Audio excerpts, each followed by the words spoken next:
আমরা কোথা থেকে এলাম, কিভাবে এই বিশাল মহাবিশ্বটা তৈরি হলো? আচ্ছা, এই প্রশ্নগুলো কিন্তু মানব ইতিহাসের সবচেয়ে পুরনো আর সবচেয়ে বড় প্রশ্নগুলোর মধ্যে পড়ে। চলুন আজ আমরা সেই একেবারে শুরুর গল্পটা নিয়ে বসি, বিগ ব্যাংয়ের গল্প।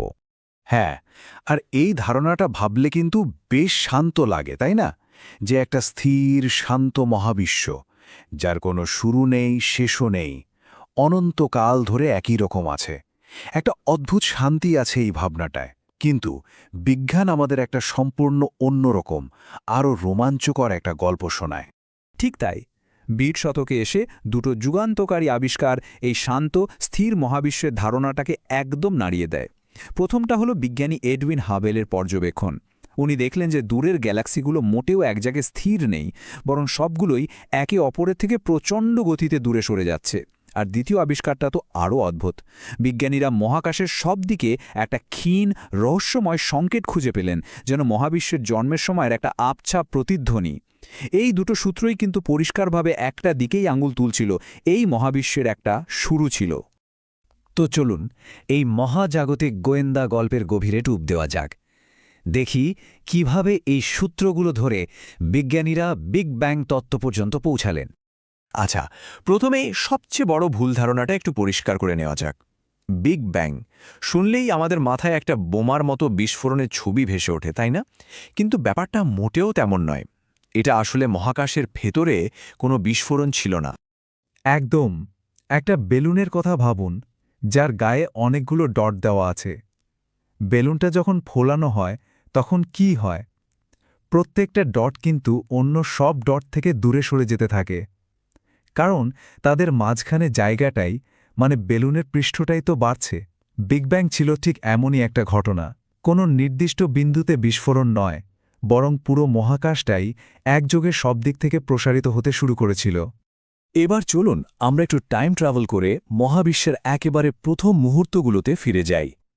এই সময়টা এতটাই অদ্ভুত আর অচিন্তনীয় ছিল যে আমাদের সাধারণ বুদ্ধি দিয়ে তা কল্পনা করা প্রায় অসম্ভব। মহাবিশ্বের একেবারে জন্মলগ্নে এটা ছিল একটা প্রচণ্ড উত্তপ্ত আর ঘন একটা শক্তির স্যুপের মতো। এতটাই গরম যে শক্তি থেকে অনবরত কণা তৈরি হচ্ছিল, আবার মুহূর্তেই সেগুলো একে অপরের সাথে ধাক্কা খেয়ে বিলীন হয়ে আবার শক্তিতে পরিণত হচ্ছিল। মানে একটা চরম বিশৃঙ্খল অবস্থা। আর ওই চরম বিশৃঙ্খলার মধ্যেই অবিশ্বাস্য একটা ব্যাপার ঘটে। কোনো এক রহস্যময় কারণে প্রতি 1 বিলিয়ন অ্যান্টিম্যাটার কণার বিপরীতে 1 বিলিয়ন অ্যাক্টিম্যাটার কণা তৈরি হয়। ভাবা যায়, প্রতি 1 বিলিয়নে মাত্র একটা কণার পার্থক্য। এই সামান্য ব্যবধানটুকুই আসলে সবকিছু। এটার জন্যই আজ আমরা আছি। এই গ্যালাক্সি, নক্ষত্র, মানে আমাদের চেনা জানা যা কিছু, সবকিছুর অস্তিত্ব টিকে আছে। আর এই সব কিছু কিন্তু ঘটেছিল 1 সেকেন্ডেরও কম সময়ে। ভাবুন তো, মহাবিশ্ব যখন একটু ঠান্ডা হতে শুরু করল, তখন পরমাণুর থেকেও ক্ষুদ্র কণা মানে কোয়ার্কগুলো একসঙ্গে জুড়ে গিয়ে প্রোটন আর নিউট্রন তৈরি করল। আর দেখতে দেখতে 1 সেকেন্ড পার, মানে চোখের পলক ফেলার আগেই মহাবিশ্বের মূল ভিত্তিটা তৈরি হয়ে গিয়েছিল। প্রথম সেকেন্ডের সেই ভয়ঙ্কর উত্তাপের পর মহাবিশ্ব প্রসারিত হতে হতে ধীরে ধীরে ঠান্ডা হতে শুরু করে। আর এরপর এটা এমন এক দীর্ঘ সময়ে প্রবেশ করে যখন পরমাণু তৈরি হয়ে গেছে বটে, কিন্তু চারদিকে ছিল শুধুই এক নিশ্ছিদ্র অন্ধকার। ঠিক, পরের কয়েক লক্ষ বছর ধরে এই প্রক্রিয়াটাই চলে। মহাবিশ্ব যখন যথেষ্ট ঠান্ডা হল, তখন মুক্ত ইলেকট্রনগুলো প্রোটন আর নিউট্রনের তৈরি নিউক্লিয়াসের চারপাশে ঘুরতে শুরু করল। আর এভাবেই তৈরি হল প্রথম স্থিতিশীল পরমাণু, হাইড্রোজেন। আর তখন পুরো মহাবিশ্বটাই ছিল এই হাইড্রোজেন গ্যাসের এক বিশাল শীতল অন্ধকার মেঘের মতো। এই লম্বা সময়টাকে বিজ্ঞানীরা বলেন মহাজাগতিক অন্ধকার যুগ বা কসমিক ডার্ক এজ। কারণটাও খুব সহজ। তখন মহাবিশ্বে পরমাণু ছিল, কিন্তু আলো জ্বালানোর মতো কোনো নক্ষত্র বা গ্যালাক্সি জন্মায়নি। আর হাইড্রোজেন গ্যাসের এই ঘন কুয়াশার মধ্যে দিয়ে আলো এক বিন্দুও চলাচল করতে পারত না।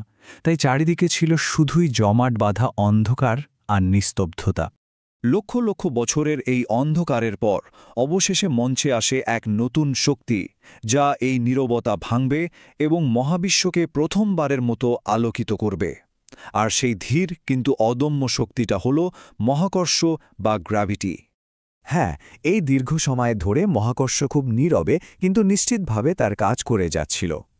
এটা হাইড্রোজেনের বিশাল মেঘগুলোকে ধীরে ধীরে নিজের দিকে টানতে শুরু করে তাদের এক জায়গায় জড়ো করে আরও ঘন আরও উত্তপ্ত করে তুলছিল। আর যখন এই গ্যাসের পিণ্ডগুলো যথেষ্ট পরিমাণে ঘন আর উত্তপ্ত হয়ে উঠল, তখন তাদের কেন্দ্রে শুরু হলো এক অবিশ্বাস্য ঘটনা, নিউক্লিয়ার ফিউশন। আর ঠিক সেই মুহূর্তে লক্ষ লক্ষ বছরের অন্ধকার ভেদ করে জ্বলে উঠল প্রথম নক্ষত্র। সেই প্রথম আলোয় প্রথমবারের মতো আলোকিত হল মহাবিশ্ব। এক নতুন অধ্যায়ের শুরু হল। হোস্ট বি, এই প্রথম নক্ষত্রগুলোর তীব্র আলো আর তেজস্ক্রিয়তা আশেপাশের হাইড্রোজেন গ্যাসের মেঘকে পুরোপুরি বদলে দেয়। এর ফলে যে ঘন কুয়াশার কারণে মহাবিশ্ব অস্বচ্ছ ছিল, মানে আলো চলাচল করতে পারত না, সেই কুয়াশা কেটে যায়। মহাবিশ্ব স্বচ্ছ হয়ে ওঠে, আর আলো তখন অবাধে মহাবিশ্বের এক প্রান্ত থেকে অন্য প্রান্তে ভ্রমণ করার সুযোগ পায়। বলা যায়, অন্ধকার যুগের আনুষ্ঠানিক অবসান ঘটে।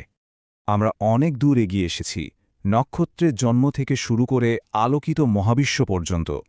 কিন্তু এবার চলুন গল্পের একেবারে শুরুতে সেই প্রথম মুহূর্ত দিতে ফিরে যাই, সেই বিন্দুতে যার কোনো ব্যাখ্যা এখনও আমাদের কাছে নেই। এটাই তো সবচেয়ে বড় প্রশ্ন, তাই না? সত্যি কথা বলতে আমরা জানি না। ওই মুহূর্তে যাকে বিজ্ঞানীরা বলেন সিঙ্গুলারিটি, পদার্থবিজ্ঞানের আমাদের জানা সমস্ত নিয়মকানুন ভেঙে পড়ে। সময় এবং স্থান তাদের অর্থ হারিয়ে ফেলে। আমাদের জ্ঞান সেখানে গিয়ে অসহায়ভাবে থেমে যায়। এই প্রশ্নগুলোই আজকের পদার্থবিজ্ঞানীদের ভাবাচ্ছে। বিগ ব্যাং কেন শুরু হলো? এর আগে কি কিছু ছিল? আমাদের মহাবিশ্বের বাইরেও কি অন্য কোনো মহাবিশ্ব আছে? বিজ্ঞানীরা আসলে এমন একটি তত্ত্ব খুঁজছেন যা মহাবিশ্বের সবকিছুকে, মহাকর্ষ থেকে শুরু করে ক্ষুদ্রতম কণা পর্যন্ত একসাথে ব্যাখ্যা করতে পারবে। বিজ্ঞান আসলে একটা চলমান যাত্রা, যার শেষ কোথায় তা আমরা নিজেরাও জানি না। শেষ পর্যন্ত এই বিশাল মহাজাগতিক গল্পটা কিন্তু আমাদের নিজেদেরও গল্প। কারণ সেই প্রথম নক্ষত্রগুলোর ভেতরে তৈরি হওয়া উপাদান, কার্বন, অক্সিজেন, এসব দিয়ে একসময় তৈরি হয়েছে আমাদের এই পৃথিবী, আমাদের শরীর। আমরা আসলে মহাবিশ্ব থেকে আলাদা কিছু নই। হয়তো এই মহাবিশ্ব আমাদের মাধ্যমে নিজেকে জানছে, নিজেকে অনুভব করছে। আর এই জানার চেষ্টাই হয়তো সবচেয়ে সুন্দর।